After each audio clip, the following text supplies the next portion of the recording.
Good afternoon, everyone. Thank you for joining us. Disability Pride Philadelphia Week. We're so excited for everybody to be here today. Today is our town hall. Thank you for coming in virtually. And we're going to be talking about voting access and the importance of knowing how to vote and what your rights are. So please stay for the show. I always call it a show because here we are. Um, it's going to be a great conversation. You can leave questions or comments into the chat, and I will give them to the participants as soon as that time period comes for question and answers to get those done. If there's something that I believe that you can and we can answer somebody independently, I will let you guys know that. And then I'll make sure that the person reaches out to you about that. All right. So I'm going to introduce our host for the day, Chuck Horton. Most of us know who he is. And he is the chair of Disability Pride PA.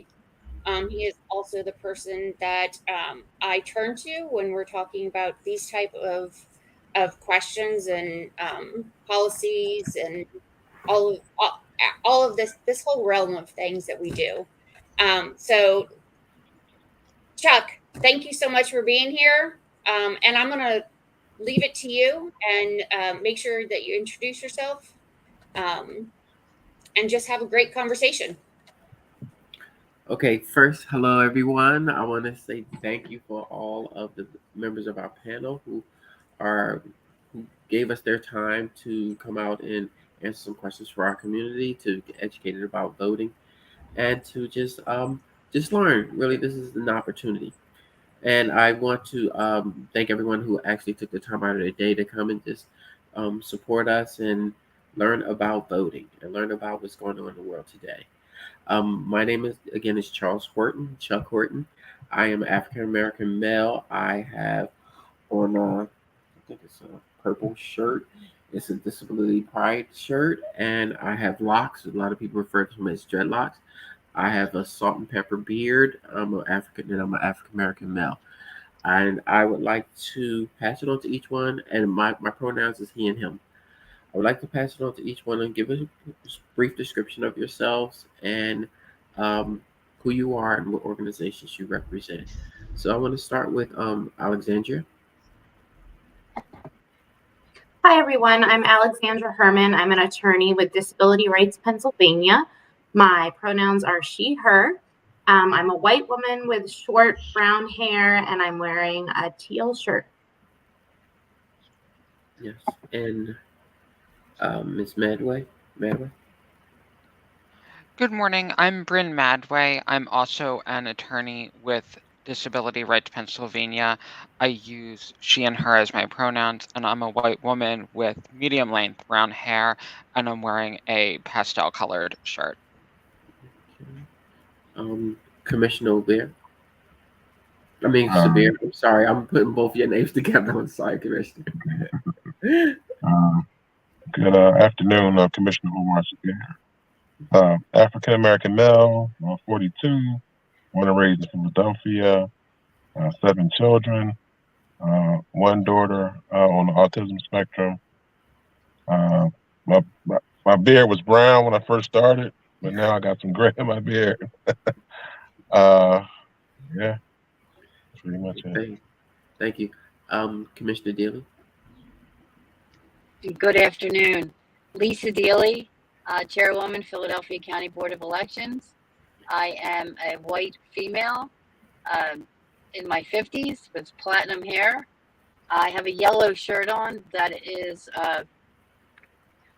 it also has the seatbelt going through it, which is gray. I use the pronouns she and her. I am excited and thrilled to be here and welcome any opportunity to engage with this very important voting population. Thank you. And Lauren. Good afternoon, Chuck and everyone. I'm really happy to be here. My name is Lauren Alden. I'm a white woman who is wearing a beige shirt with brown tortoiseshell glasses on, and I have a few posters in the background, one of them being the Rev Up campaign, which says "Make the Disability Vote Count." I work for Liberty Resources. We are a center for independent living for folks with disabilities in Philadelphia, and we've been doing voter outreach since we existed about 40 years ago, and I'm very happy to be here. And we have our interpreter is Rita Joe.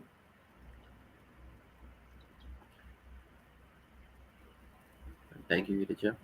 And I want to start this off by saying this is a conversation. This is not about one political party. This is across the board. This is about information, and this is not swayed to either party or any influence. Okay, so this is just a place to learn, a place to ask some questions and get educated about what's going on. I want to start this off by, in our last presidential election, there was a lot of after the aftermath. There was a lot of rumors saying that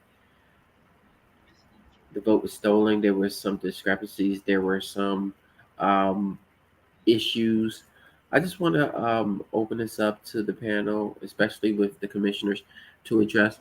Did you find any discrepancies or any laws that were broken from the past presidential election in Pennsylvania or in Philadelphia?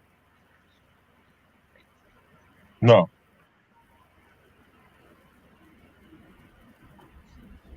That's great. No. I mean, there was, all that you heard was unfounded claims of fraud and abuse. Those claims were not proven either by us or by any court in the nation, and they went to court after court after court, and they're still remain disproven. Our elections are fair, they're safe, and they're secure. And just most recently, in the most recent primary election that we just finished, we did a statewide recount, and we saw again that the votes didn't change. So the voters of Philadelphia and Pennsylvania, and I dare say the nation, they should be confident in this process. It is the foundation of our democracy, and they shouldn't listen to this constant drumbeat of false narrative based on lies and just political persuasion. Great. Do anyone else want to chime in or? Hi, Chuck. This is Lauren from Liberty. I just wanted to add to that recently I just found out about a study that a professor from California did where he looked at 1 billion votes over the course of a 15-year period from 2000 to 2014. And of those 1 billion votes, 31 were found to be fraudulent votes. So this push to make the voter fraud thing be a huge problem is just, there's data behind it showing it's not a problem, and the big lie that happened is what caused the insurrection, so it's dangerous that this huge push to say that voter fraud is rampant, because it's not. Great. I guess that cuts right to it, and so we can. There is a lot of people don't understand the processes of government and the layers and the positions that are held. I know this is kind of hard sometimes to really understand it. So can I ask probably the commissioners or anyone, could you kind of break down from the president all the way down to city council to different positions that are held in government and the term limits? Because there are some term limits that are 6 years, some are 4 years, and some are 2 years. So could you just give a brief breakdown and name the different positions in government? Okay, well, I guess I'll start, and I guess Chairwoman, I guess pretty much the chime in. Well, first I'd like to start out with the city commissioners. City commissioners are a 3-member bipartisan board of elected officials, and we oversee elections in Philadelphia County. There's two Democrats, one Republican, and that third seat is open for minority party. We service approximately 1 million voters, mostly Democrat. We have a spike in independents. We have about the same amount number for Republicans. Our budget is approved by City Council. There's 17 council members. Then we have a mayor, who's like the CEO of the city.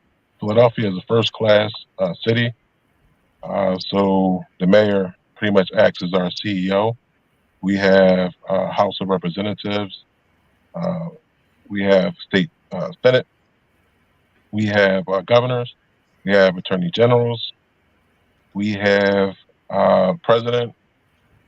We have state senators. We have United States senators, and then we have United States representatives.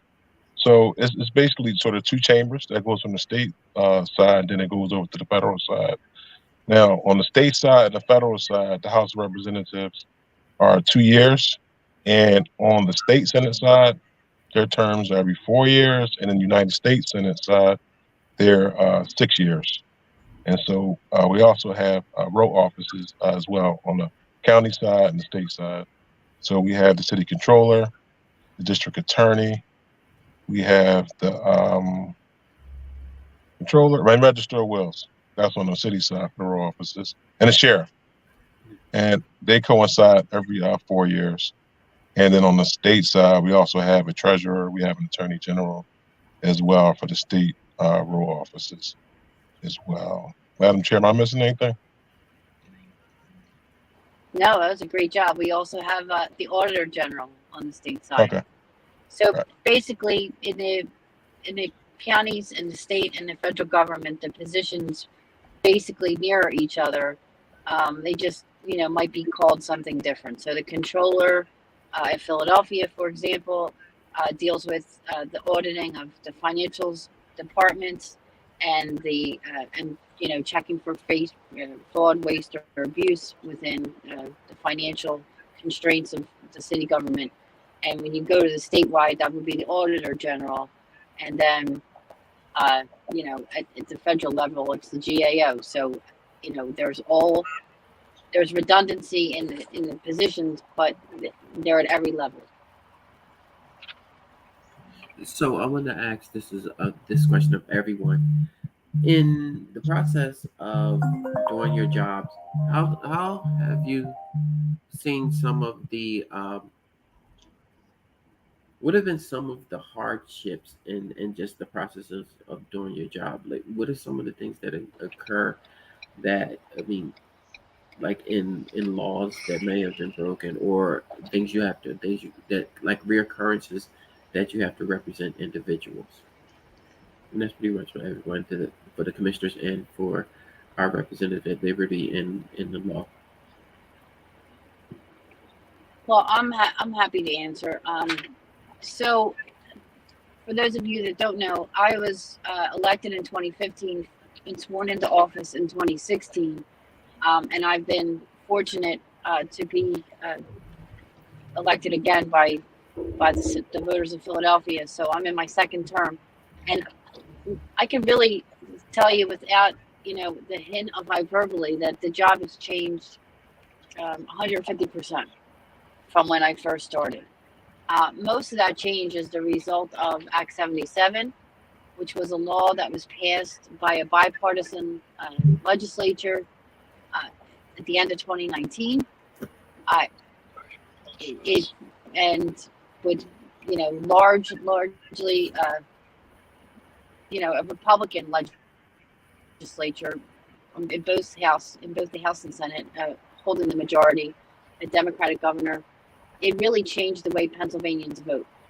And at a time when we also were dealing with a global pandemic, and we were dealing with social unrest and, myriad of issues that were, hitting us all at once. So we, were able, Commissioner Sabir, myself, and our former commissioner, we were able to, pull that election off with the help of, thousands of committed Philadelphians who, in spite of, their own fears with COVID and the other issues that were going on, they came out and they helped us get this election off. But there has not been a quote unquote normal election since. We know that we are constantly beating back a drum of misinformation. The big lie is still the big lie, but it's still going around. So we're challenged by that. We're also really challenged by the financial limitations of being an office that, as Commissioner Sabir hinted to, we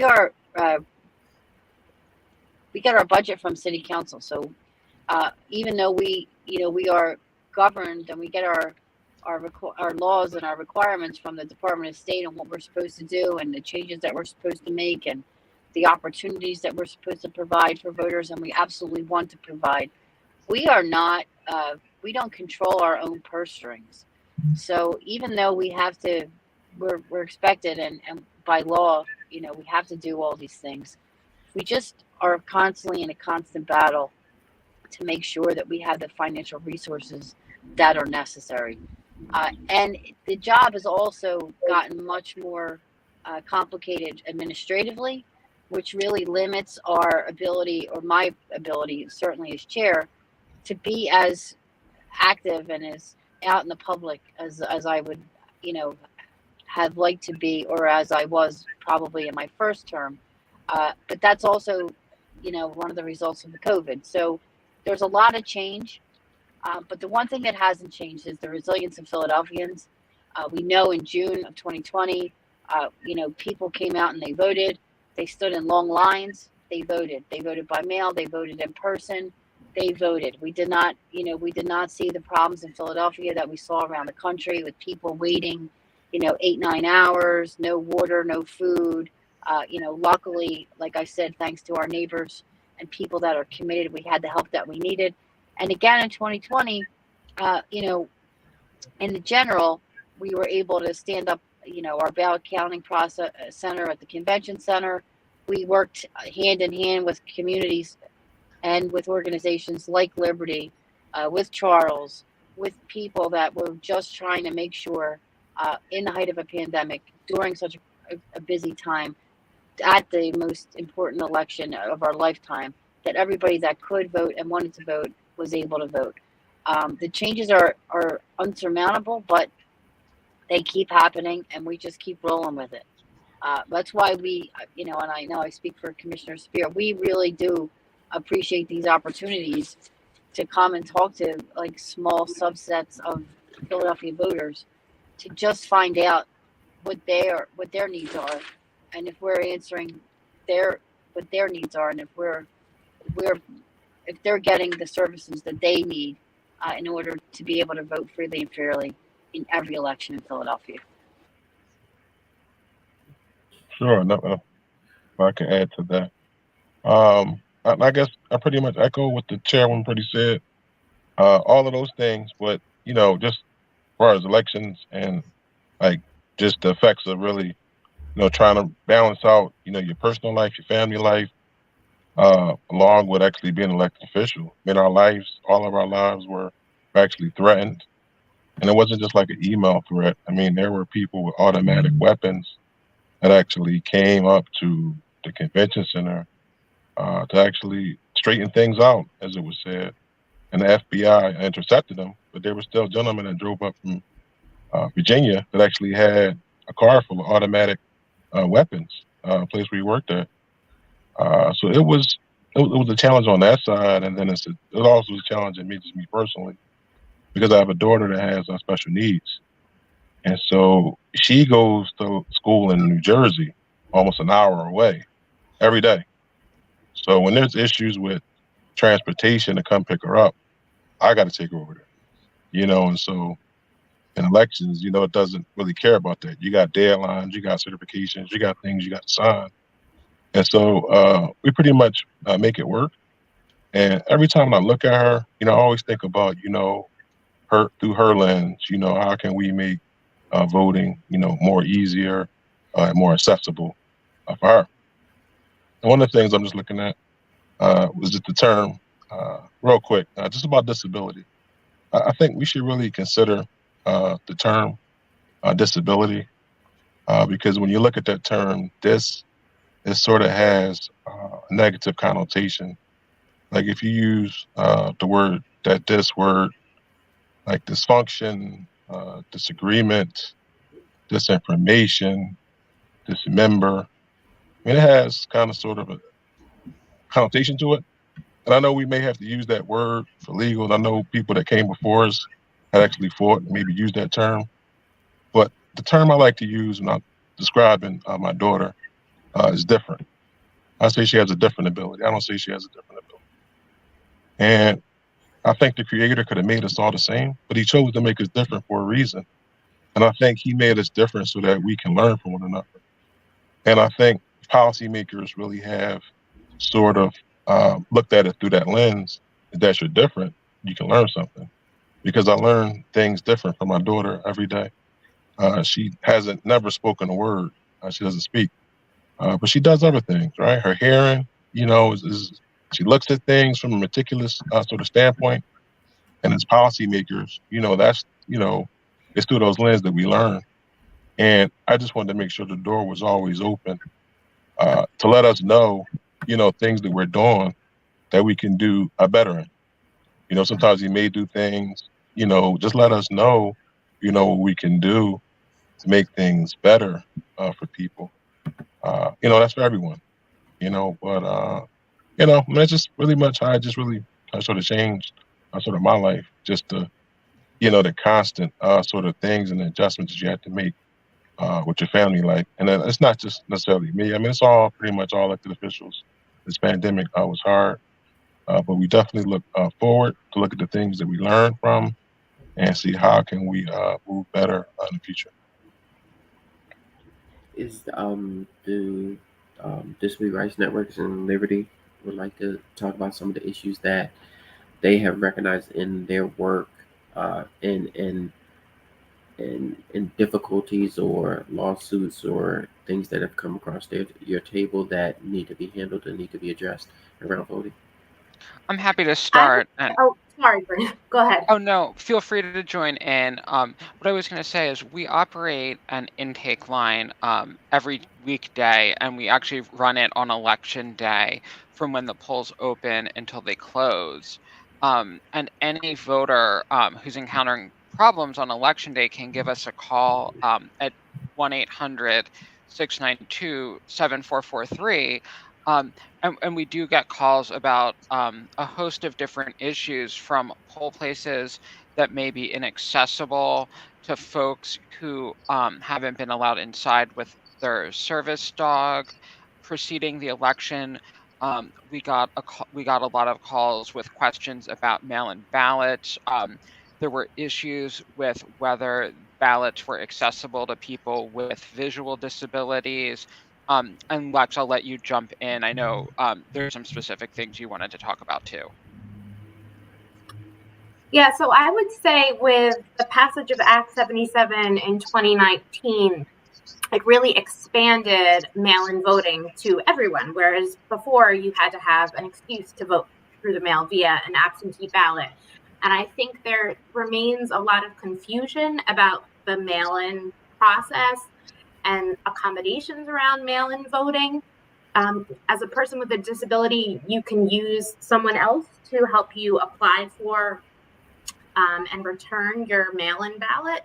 And a lot of people on the county election level don't seem, not specifically in Philadelphia, this is not a comment on Philadelphia, but in other counties don't seem to be aware of this accommodation, which is called the designated agent.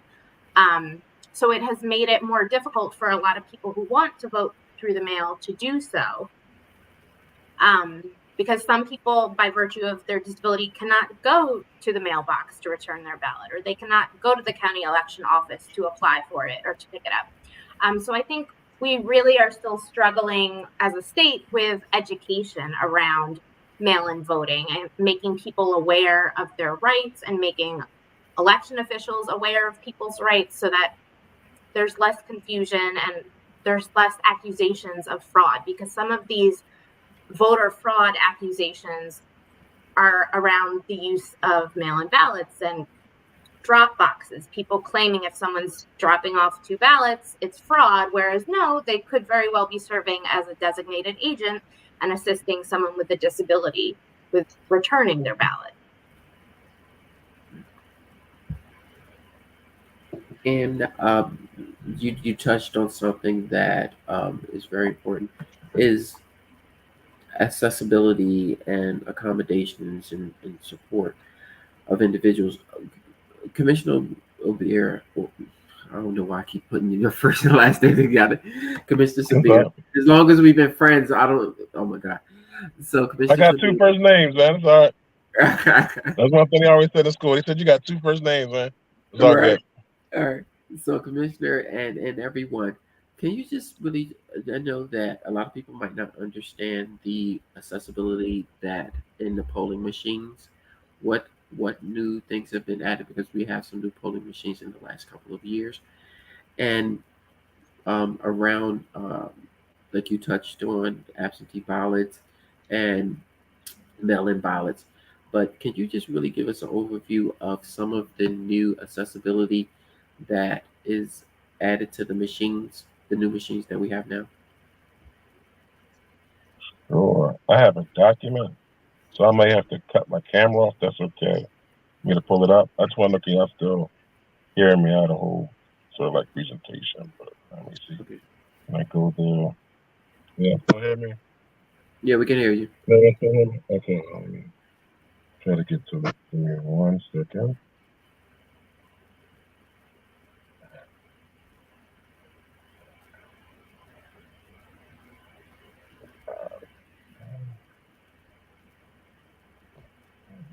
Yeah, can everyone still hear me? Yeah, we can still hear you. Okay. I apologize. I'm in the car. We had a meeting. Don't worry. If anybody want to just, if you have anything to add about it or would like to talk about in your world, access and voting and that, and I know you touched on it a little bit, but is there any other things that you would like to, that you've seen in your work around access and accessibility and accommodations that you would like to add, especially with Liberty? This is Lauren, Chuck. I just wanted to add that. Go ahead. Okay, so I found it. So for our voting machines, we have the following devices are available to use with the Express Vote XL. It has a tactile keypad.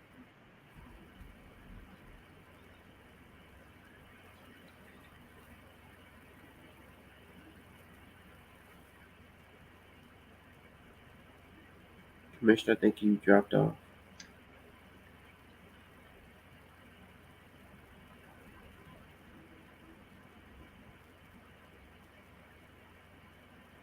Commissioner. Go ahead, Lauren. I'm sorry. When he comes back in. I just wanted to bring up an important piece that was added to Access a few years ago, which is for folks with visual disabilities or folks who are blind, that they, Pennsylvania added another option for marking a ballot, and it is a remote ballot access. It's accessible remote ballot marking system. So folks who are eligible can use a screen reader software to vote. They'll get their ballot emailed to them, essentially. Mm-hmm. And I don't think a lot of people know about that because it's fairly new. So that's a huge piece that's important for us. And then, you know, I know Philadelphia received new machines a few years ago, but and at Liberty we did test them. We had before they were implemented, we had some folks come up and test them. And so there are pieces that attach to it for people who are blind or have visual disabilities to go in to vote in person and use the machine.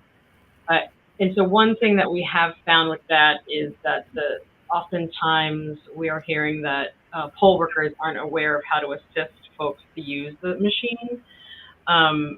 So poll worker training on the accessibility features of the new machines is important. And I correct me if I'm wrong, commissioners, but I don't think that accessibility training is required for poll workers. So that could be a portion of that too. And just to give an example of that, this is not in Philadelphia County. I vote in Montgomery County where we have paper ballots. And then there's a separate machine for voting for access, which is not something we necessarily agree with. Like in Philadelphia County, everyone votes on the same machine, which is what we want, right? Mm-hmm. Everyone to be able to have the same access. But when I went to vote a few years ago in Montgomery County, the workers, I was voting through a paper ballot, but the workers were kind of tucked away trying to figure out the machine, and it wasn't set up yet. It was fairly early in the day when the voting polls had opened, but that machine should have been set up and ready to use for anyone with a disability to come in and vote at the time. And the workers weren't really sure how to set it up and use it, and so because I just specifically had training on it myself, I was able to assist them. So really, for us, we've been hearing folks not getting the right assistance with the actual machine's accessibility features, but they do have the features, which is good, obviously. Yeah, so I just wanted to say, and thank you for pointing that out, because that was one of the reasons why we chose the Excel, was because we wanted, for me, it was very important that everybody was able to vote on the same system in the same manner. And we really, we did have members of the disabled community come in and talk with us and get to test out the machine. When Philadelphia went to the Danaher machine, the electronic machine, after they made the purchase and they got the machines, the disability community actually took the city to court because those machines did not have any handicap accessibility, and they had to be modified after purchase to accommodate the disabled voter. So it was really important to me that anybody disabled didn't have to wait for a different machine to be set up for them to go to a different area to be able to vote. The machines that we have are completely accessible, and they are really, what they also did just by their purchase, because of their size and how we transport them, is they really did away with any non-accessible polling place. So all of our polling places are accessible as according to the ADA requirements. And everybody, training, there is no training that we can make mandatory. It is unfortunate. Training is not mandatory. We do teach in our class, and it's in our instruction book, and it's in our online training about the features that are available to anybody that comes in to vote that may need some assistance or to use the disabled technology. It's unfortunate, but certainly, those issues, we find that they're on a case-by-case issue, case-by-case. And if there is a case that you want to, let us know about offline, or send me an email. If there's a particular division that, every election you get the same call from the same person, because we do know that happens. So we want to make sure that we're reaching out to that election board, and we're saying, we're making sure that they get maybe a little extra training, or we take them to the place directly on the video where they can watch it from home so they know. Because we don't want anybody to feel any like they're less than or any different when they go to vote and have their voice be heard. So I would just could I just add one thing? Yes. I would say most counties at this point, not all, but are using sites for their polling places that are technically accessible, that meet ADA requirements. But what we see a lot of is that even though the building itself meets ADA requirements, it's not set up in a way that allows people with certain disabilities to easily get into the polling location or get in at all. For example, an entrance on a ramp and on an accessible route might be locked. So the person would have to, a person who uses a wheelchair, let's say the only entrance they could get in is one that uses steps. So I think a lot of what is needed is more training, on the ground training for poll workers and people that set up the polling locations to ensure that an accessible building can be accessed by people with different types of disabilities. And So I when would you, add, I'm sorry, go ahead. oh, I'm sorry. I would add too, I think it's very important that people with disabilities have the right and the ability to access voting machines, because people with disabilities have the same right to vote independently and privately. And so it's imperative that counties have working machines that can be accessed by people with disabilities, and that poll workers be trained and take whatever training is necessary. Um, and also that poll workers remember that people with disabilities also have the right to have assistance when casting their vote if they need it. And that they can be assisted by a relative, a friend, a neighbor, or another voter. They just can't receive assistance from the judge of elections, a union representative or employer, but they do have that right to receive assistance if they need it when voting. So with the Disability Rights Network, when you've encountered those issues where there wasn't access, or there was some type of issues for someone with a disability in the different counties, and just say if the access route was locked or blocked in some kind of way, how did you handle those issues? And how would you tell someone the best way to go about to try to fix it? Um, so I think that the answer is that we look at these on a case-by-case basis. So we're going to look at the facts that each person is bringing to us, so we can figure out how to help them. And of course, it's going to depend on things like what the issue is, how far in advance it is of election day. We always encourage folks, of course, to be excellent self-advocates. I think that's so important. And other times, I know I can think of, instances where we've written a letter or reached out to a county board of elections to try and help solve an issue. So I think the answer is it depends. But we're looking at it, and we're looking at it on a case by case basis, and just asking, folks to call our live intake line as soon as they can, so we can try and assist them. Lex, do you have anything to add? Yeah, I would just say, I think you might have handled this intake, Bryn. I know in the 2020 election, we had someone who called us about an accessible entrance being locked, and we were able to contact Philadelphia. It was in Philadelphia, contact the election office, and they immediately got in touch with the polling location and had them open up the door. So I think just being available to people who have issues on voting day, and us having connections within the election offices and being able to directly reach out to them on behalf of the voter, we can usually get things addressed semi quickly. Great, great. So I know that this is probably for anyone, but especially for the commissioners. If you have an issue with a polling place, or you have issues with voting, and you can come down to City Hall and vote, correct?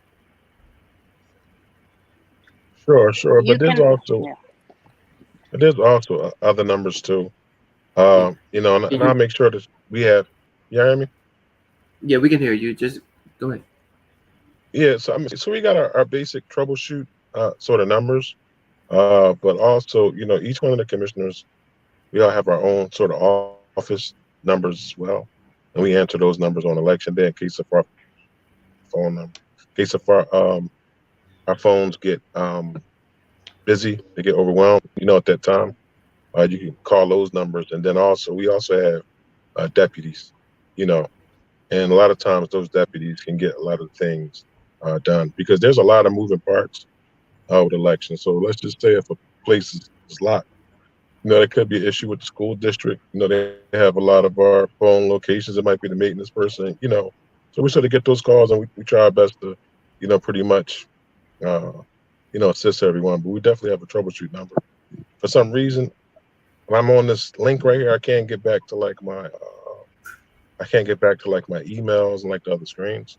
but I'll make sure that I email you over pretty much, all of the commissioners, office numbers, in addition to, the regular numbers and, our email addresses. And it'll be pretty much a faster, pretty much response as well. And then I would also, I invite you to come to a lot of our meetings. When we're approving the locations and things like that, we definitely need public input, so as we're approving the locations and helping us find landlords that want to do it, because we can't really physically force, a landlord to have a polling location there. So as we scout the areas and we negotiate with different landlords that want to do it, hopefully, like I say, as we're selecting those process locations, that y'all will be a part of the conversation, and it give us more input. So, but another question: when a part of it that acts is, if someone had an issue with the polling place, they can come to City Hall and vote, correct? On election day, you can request an emergency ballot to vote in person, but if once we announce the polling places, if you foresee that you're going to have an issue and that's not going to be a suitable location for somebody, you can vote by mail. Mm-hmm. But to the commissioner's point, if we could find out about these issues beforehand, certainly we would do whatever we could to find a more suitable location. Okay, great. So we have a lot of times, this is just a human question. A lot of times people always say that, why vote? My vote don't count. They don't care about us. They don't care about our community. They don't. What have been some of the, being on the ground and talking to people and people talking to you, what have been some of the ways that you kind of address those issues to tell people that your vote really does count, and to tell them that they that's their voice in government for change? So how do you address those issues when somebody tell you that really my vote doesn't count? This is Lauren with Liberty. I can go first real quick. And something that I like to tell people that I was told once, and it really hit home, was, if you think your single vote does not count, if you think your vote could not change an election, then why are there so many people and groups spending millions of dollars to press your vote? So your vote counts, and it's clear because there are people out there that do not want you to vote. There's voter suppression bills in every state now, hundreds of bills out there that are trying to suppress voters because our votes do count and they can make a difference. So that really hit home with me when someone told me to kind of put it that way to some people. I would say I do a lot of policy work for Disability Rights Pennsylvania, and through that, I've really been able to see how much people in government, elected officials, respond to populations that they feel vote in large numbers. And the disability vote is important. We are an important voting bloc. And if politicians see that people with disabilities are voting, they will respond to that, and they will make decisions based on who is voting. So I think the more people of a population vote, the more likely it is that politicians will think about their needs when they are making decisions and making laws. I would also say in 1990, we saw the Americans with Disabilities Act passed, and that is a result of people that were elected with the common goal to make sure that disabled Americans had equal opportunity. And then again in 2020, we saw the Help America Vote Act get voted on and passed. They were voted on and passed by people.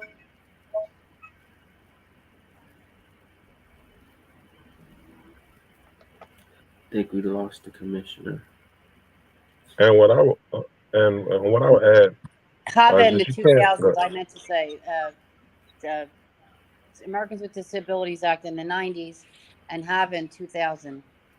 Both those things were brought to us by a legislature that was elected by the people. So these things happen because people get elected to these positions. So there is, sometimes we don't see it that way, but there is a direct line between people participating in the process and then seeing the results of that. Sure. And then I would like to add too that one of the things that Dr. Martin Luther King said in his "What's Your Life Blueprint" speech was that he said that to take advantage of the freedoms that you already do have. And I think sometimes different groups sometimes we focus on what we don't have as opposed to what we do have, and increasing that and building up enthusiasm on that. And we have to build up enthusiasm, right? It's accountability. And the number one reason through all sort of data suggests that the reason why someone would actually vote is if you're asked to vote. And so you have to consistently ask, you know, people in your community to participate in an election process. And then even after the election, right, we evaluate, whether or not you voted, and if you did vote or didn't vote, what's the challenges and how can I get you to come out to vote? We can look at voter registration. We can look at the list. If y'all give us the names and the address and things like that, that's public information that you can kind of pull and you can look at and then you can assess it. And then you can figure out, okay, what kind of messaging, specific messaging that we want to target. And you can even do geofencing now with the technology. I mean, it's really gotten very simple and very seamlessly the way how you kind of can increase turnout. But ultimately, you have to keep on asking them. And in some kind of way. It's the email, it's a text, it's a phone call. It's not necessarily creative of the message. It's just the consistency of the message. A lot of times we have to inspire people to vote. Yeah, that's partly true, but you just have to keep asking them at least 10 times. And then you have to do the follow-up. And then you have to constantly keep on doing it to really increase voter turnout. And if y'all ever need any lists, any data requests, our office can provide those for you. So if you have a group of people and you say, okay, we want to see, okay, who's registered, we had these names, we can find out, if they're registered or not. We can let you know, okay, are they voters? Then we can go to another list and might say, okay, who's the super voters? We can pull that sort of data up, and then, you can figure out, what would be the best way to do it. But the magic number is between 8 to 10 times per election cycle that you want to ask someone to participate in the election process. If you do that, there's a 70% chance that they'll participate in the election process. Okay. So let me one question around numbers and data. What is if right off the top of the head, if you may know, what is the lowest turnout by voters for an election? Okay, so for Philadelphia County, it was about 9% in 2013. It was that primary election, 2013. And the one thing I can say is that from 2013, the voter turnout has just been increasing, right? Incrementally, just moving up, forward. But 2013, it was at 9%. So that means that 9 out of every 100 registered voters participated in the election process. Okay. And do you know, is it a particular office or position that or group of positions have the lowest turnout by voters to vote? Sure, it's the district attorneys district attorneys and city controller municipal election. That's always the lightest election. People just don't have interest in it. It's just that and the judges. That's always like out of all our elections, the lowest turnout. The largest elections are always the presidential election, and then you get those gubernatorial races. And they're like third. I'm sorry. And I think people really don't understand how important that election is. Because you really think about it is that The city controller is like the IRS for the city. You know, they hold people accountable in city government. They're a reporting agent. They can, if somebody is not doing the right thing or money is not correct, or they can make sure they hold people accountable, and they hold the different offices accountable to make sure that they're doing the right thing. And you look at the DA's office, where someone can be prosecuted, and the violence that goes on in the street, and the judges on how they hold people accountable that committing crimes and doing things against people in the world. And then you see with the violence that we have that's going on in our streets. So if you don't have strong people that's holding people accountable, government can really run amok, you know, and things can't happen. And that's where one of the things, like you said, your office, as the commissioner's office, you said you need more. But if you don't know the numbers of finance and what you need to make sure that your offices run better, you need more money, you know, so that you can be more effective, so that you can make sure their voices in the community is heard through their vote. But that's where people in different communities have to come out and vote and make sure that they push the agenda to make sure that your communities are recognized. Well, sure. I mean, but again, going back to that quote, about what Dr. Martin Luther King, said, listen, we can take advantage of the freedoms, that we already have. And one of the things that we can take advantage of, again, sometimes we get into the charisma. Typically, people come out whether you love a candidate or you really hate a candidate. There's no really like in the middle, right? When you have to really hate a candidate, but you have to love a candidate, right? That's typically what was like the driving factors. But in between, what's that medium? So a lot of the messaging that we do at Commissioner's Office, we say, hey, listen, there's an election every 6 months, right? So you keep the focus on the important dates. You have to keep saying those dates over and over again, right? You have to say, okay, November the 8th, we have an election coming up. And again, remember, it's not necessarily, being creative with the message as much as it is consistent. Constantly talking to your family and friends and people that respect you. There was a nationwide poll that was done, and it wasn't elected officials, it wasn't community leaders, it was religious leaders, it was people in their family, where people accepted and trusted their voting information. My best friend, one of my friends, he told me about what his plumber told him about voting information. And I said, man, I grew up with you, man. Why are you talking to your plumber about voting information? He said, you know what, man, I forgot, man. But my plumber, he was at my house. He was fixing my house. He was just talking about this voting stuff. And he had these beliefs about voting, right? And so we got to go to trusted messengers with trusted messaging. And that comes from us. So we can, buy more billboards and commercials. And yes, it's true. But people still have this belief, right? So Facebook, has its power. It has this, people have these opinions. So again, we have power right now. And so that means if we constantly, right after we go off this phone call, if y'all send out emails and start doing phone calls now about the November 8th election, I'm telling you, it's a 70% chance they'll participate if we ask them between 8 to 10 times. And not just, okay, we want you to come out and vote. It's the most important election of your life. No, hey, listen, an important election coming up. Hey, here's the dates, here's the deadlines. Go to PhiladelphiaPost.com, go to something.org. You want to know about there's all those sort of logistical sort of barriers that people may have. Hey, listen, you can vote by mail.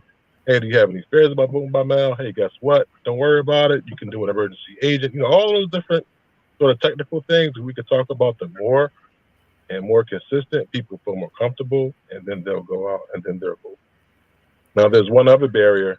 People don't participate a lot of times. They don't know who to vote for. We'll leave that up to sort of, whoever to tell them how to vote. But it will increase if they know where to vote at, the time, and that they can vote, that they're on the rolls. Don't listen to none of the nonsense. It's very easy for you to, participate in the process. Or if you had a bad experience the last time you voted, how can we fix it? Having these conversations now, moving forward November 8th. Remember, it's about the number. That magic number, again, is 8 to 10 times each cycle. So that's between 16 to 20 times that we're constantly reminding our family and friends and our networks about the election process.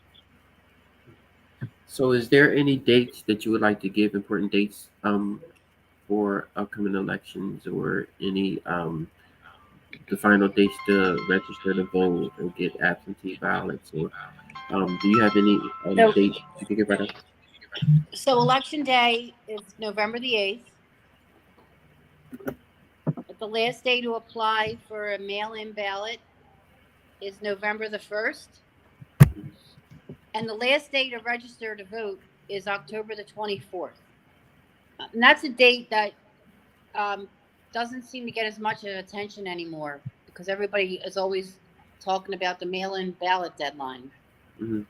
But just for a reminder, if you have anybody in your family that is going to be 18 on or before November the 8th, we want to make sure that we get them registered to vote so they can participate in the November election. So if they're 17, but they're going to be 18 on or before November the 8th, you can register them to vote. You can and you should, just to make sure that they are taking part of the process. So October 24th is the last day to register to vote in Pennsylvania. November the 1st is the last day to apply for a mail-in ballot. And election day is November the 8th. If I can add, I always like to encourage folks, though, to come up with what I like to call a voting plan. And so it's always better, right, to do these things in advance and not wait until the deadline, although certainly folks are free to make up their mind or change their mind right at the deadline. But I think it's important, especially with things like delays in the mail and sometimes the need to, if you're going to need help with returning your ballot, to come up with a plan in advance so you know how you can vote. And that might be looking up the location of your polling place, deciding if you want to do mail-in voting, deciding if you want to vote in person, because I think it's just important, right, to have that plan and know how you're going to get to the polling place, knowing what you're going to do when you get there, and just having that information available so you can make an informed choice. Right, sure. And I would also, like, sorry, so go ahead. So I would say, so those were the technical deadlines that the chairwoman gave, but then there's also an intelligent deadline. And I say the intelligent deadline is now. I mean, Dr. King spoke about the fierce urgency of now. So let's try to, people, the registration, the applying, let's try to do that stuff as soon as we possibly can. Let's do it now. Let's not wait until the last minute. Let's just do it now. Let's just get it out the way. And again, that speaks to that. I keep saying this number over and over again, that we want to try to communicate about voting between 8 to 10 times this election cycle to our constituents and our friends. And so let me ask Lauren about the the Rev Up. Can you give us a quick overview of what is Rev Up and how does this support the disability community? Sure. Well, I wanted to add to the important date list that actually Rev Up is doing Disability Voting Week from September 12th through the 16th. So it's a great time to get involved with Rev Up. But for those who don't know, Rev Up is a national initiative from the disability community to get the disability voice and vote out. It stands for Register, Educate, Vote, Use Your Power.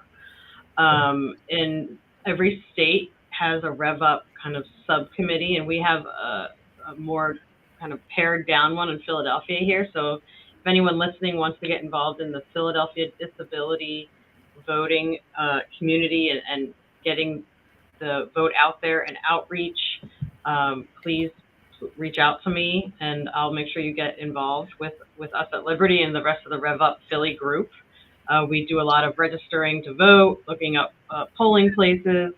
And then the other thing that Rev Up is pushing is for folks to get involved in running for office. I mean, we always say in our community, nothing about us without us, and that applies to making legislation and laws. And so we want to encourage people with disabilities to run for local offices. And so we work with some sister groups, one of them being Emily's List, to get specifically women with disabilities to run for their local positions and local offices. But Rev Up is a fabulous campaign that started a couple years ago, and from a group, the American Association of People with Disabilities in Texas, and it's become a national thing. We'll be at Disability Pride's parade this Saturday. We'll have a tent with stickers, bumper stickers that say Rev Up, pins, and the ability to register folks to vote there too. But we're looking for anyone to get involved in this local Philly Rev Up group. So I would love for people to reach out to me. They can email me, call me. I can put my contact info in the chat. Yes, please do that. That was one of the things I was going to say. If you have the opportunity, put your contact information or your organization's email that we could share within the community. Please put it in the chat, and we'll also add it to some of our outgoing information as needed. And in closing, we don't have too many people who have asked many questions from virtually, but I just want to give an opportunity for each person to give, I guess, some closing remarks or information about your organizations or anything that you would like to say that the community should actually know, the disabilities community and the community as a whole, that you would like to share. So I'm going to, I guess I'll start with Disability Rights Network. You two can choose who goes first. I would just say to go back a few minutes in the conversation about the registration and people not even being registered to vote. I would add that something that we've seen sometimes is that people with intellectual disabilities believe that they're not allowed to vote. They think there's a competency requirement in Pennsylvania, and there is no competency requirement. Anyone who is a citizen of the United States and a resident of Pennsylvania who is age 18 or older can register to vote. And that's an important thing for everyone to know. And I would just add, if anyone has any questions about their voting rights or has run into any problems when trying to vote, please call our intake line. We are ready to help, and we would love to be able to assist more people with voting. Could you give give the intake line number? Sure. I just posted it. It's 800-692-7443 and 877-375-7139. Thank you. Anyone next? I guess Commissioner Sabir. Oh, you went out. Okay. Commissioner Deeley, would you like to? Sure. I just want to take this opportunity. Thank you again for this opportunity. Just know that our office is always available, especially for you folks that are dealing with the intake. Please reach out to myself directly or to Commissioner Sabir. Certainly Vicki, Charles, I think you all pretty much know how to get a hold of us. But all the information that you would need with regard to Philadelphia elections can be found at philadelphiavotes.com. You can call our County Board of Elections at 215-686-3469, or you can call any one of our offices directly. You can reach me at 215-686-3460, or by email at lisa.deeley, D as in David, EELEY, at phila.gov. It is an honor and privilege to be here. I thank you so much. And as we get closer to November, certainly if you would like us to come out to your individual groups or to do another one of these virtual events, we surely would make every effort to be there for you. Thanks again. Thank you. And Lauren, would you like to say any closing remarks? Sure. Again, joining the Rev Up community is really key to doing any outreach in specifically Philadelphia, but also nationally. There's some great webinars and calls that we have in the Rev Up community. But I think that, as we mentioned before, it's so important to make it known that, the narrative needs to change from voter fraud to voter suppression. So voter fraud is not alive and well, but voter suppression is very much alive and well. And that folks who have kind of lost hope need to be aware that there are people out there with tons of money trying to suppress people's votes, and they want people to give up, right? And so voter suppression can look like something as obvious as gerrymandering, but also it's not having a ramp outside. You know, it's the laws about related to identification in different states, and how those also all often target communities of color. And so I think the narrative of getting rid of the idea that voter fraud is a thing, but that voter suppression is very much a problem nationally is so important, and for people to get more and more engaged, and especially in the disability community. We are a large voting bloc. 1 in every 5 Americans has a disability. So we are a huge voting bloc, and we need to make sure that our voices are heard. And thanks for letting me join the panel today. And Commissioner Sabir, would you like to make any closing remarks?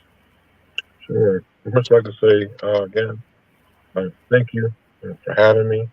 And I'm pretty sure I'm speaking for a future voter, my daughter. You know, she's going to be a voter one day.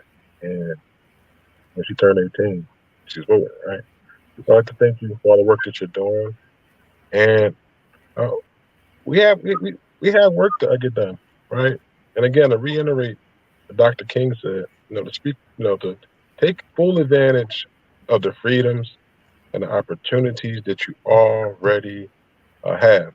Yes, there are people trying to stop the right of the vote, but they cannot stop the right to vote. I mean, that's what makes America such a beautiful place. And the one key way how you stop voter suppression is to actually vote. Most Americans don't vote, right, on a consistent basis. They just don't do it. And it's not even, even from the last couple of years, it's all the disinformation. It just is a thing. People typically just don't do it. They, when people get upset, they're going to come out, presidentials, but typically people don't vote. And so we have to bring the enthusiasm. We have to be the change agents. And we have to look at ourselves as being the one that can have this transfer of power. But it takes us to talk about elections, making a plan. We have to do that 365 days a year. And it's on the news cycle almost every day, something about voting. So we have to have some sort of information letting people know that you can vote. Yes, in Georgia, they had some voter suppression laws. But I tell you what, that last election, they had record turnout. So, we have to beat the pavement. And there's so many people that's trying to stop the vote. What about the people that believe in the vote? We have to have more enthusiasm. We have to take some skin in the game. And we have to work, and we have to constantly do this thing, because that's the way how democracy lives. It lives through us working hard. So we have to work harder, we have to work smarter, and we have to work more collaboratively. And so again, reach out to our office. We want to be partners. And again, we do this stuff all year long. And again, we get a lot of the calls as we close to election. But again, people think that election officials, that we go fishing after election. Oh, you got a cool job. After election, you go fishing. No, we don't. We start planning for the next election. And so again, as we come up with polling locations, as we do election board training, things of this nature, we need input. And, we try to be as transparent as can be, but we also always can do better. And like I said, we'll make sure that we get our information, all the things that we're doing, all the press releases that we send out, things that we send out. I mean, we send out stuff. I mean, last cycle, the commissioners, we sent out about 40,000 or so press releases. I mean, we send out stuff, but like I said, we always can do better. And we want y'all to be included in everything. And then also let us know. I mean, the commissioners, the buck stops with us when it comes to elections in Philadelphia County. Reach out directly to us, and we'll try to do the best thing that we could do to make it easier for everyone. And I put my number in the chat, but my number is 215-686-3462. My email address is omar.sabir@phila.gov. Please let us know. Any events that we should be at, you say, hey, commissioners, we should be here to voter registration, talk about it. Let us know. We'll get on our schedule, and I'm pretty sure you can at least get one commissioner to come out and be present. If not us, we'll make sure our deputy's there, but we'll have a presence there. Let us know. And if democracy is going to work as hard as we work. So we want a better democracy. I think it's all of us working hand in hand together to ensure that we have a beautiful democracy and beautiful elections that we always been having. Thank you. Thank you all for participating. I'm really honored to have you all as a part of this panel and this discussion. It's a town hall, but it was really just a discussion for people to understand that your vote is your freedom. Your vote is your voice, and your vote is the way to make change for inclusion, so that we all can have access to everything that we want in our life. And I just want to thank Vicky. I want to thank all of the team for Disability Pride, all of everybody that has come to watch us and will watch us on the recording after this. And I hope you learned something. And I hope you've taken what you've learned and added as a part of your life, added as a part of your organizations, and come to these organizations that are here, who have put themselves out to say, please call us. Their numbers are there. They want to support you. They want to support us. So utilize those numbers and call everyone and get your voice heard, and make sure that you are a part of the process. Because if you don't vote, if all you're doing is just talking about what happened after, your words have no power, but voting does. Okay? So Vicky, our fearless leader and CEO of Disability Pride, is here. Close us out. Hi, everyone. Thank you. Thank you, everybody, for coming and sharing. This is important information. We're spending a lot of time through Disability Pride Philadelphia Week talking about it. There's more information. We're going to be talking about advocacy all day tomorrow on Facebook with Theo Brady, the folks from the Philadelphia Commission on Human Relations, the Mid-Atlantic ADA Center, and then also talking with Izzy Kaufman, our vice president, about knowing your sexual rights, because it is super important, especially right now, to be talking about that also. So thank you all for coming out. I hope and everybody gets a chance to come over and see our movie tonight. Starts at 5:00 at Moore College of Design. It's Then Barbara Met Alan.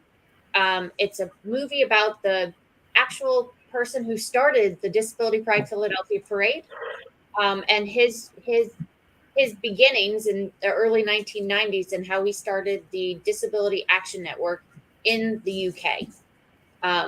Anybody has any questions about it, you can go on our website and find out. But I hope everybody comes out tomorrow. We have a social on Friday at Yards starting at 5:00. And if Mother Nature is nice to us, we will all see you at the Thomas Paine Plaza on Saturday. And we'll keep you updated on that. Thank you, everybody. Enjoy your day. Take care, everyone. Be safe.